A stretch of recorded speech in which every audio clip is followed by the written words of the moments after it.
సంక్రాంతి సందర్భంగా మీరందరూ ఈ జిల్లాలో కోడి పందాలు కూడా బాగా ఉంటాయి. ఇప్పటి నుంచి యువత చాలా ఉత్సాహంగా ఉంటారు. 14 ఏళ్లుగా నాకు అనుభవం ఉంది మీతో. కోడి పందాలంటే మన నాగరికత కూడా సంస్కృతి సాంప్రదాయంలో ఇదొక భాగం.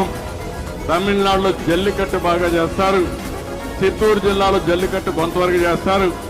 కానీ గోదావరి జిల్లా ప్రత్యేకత కోడి పందాలు. కోళ్లు రెడీ అయిపోతున్నాయి.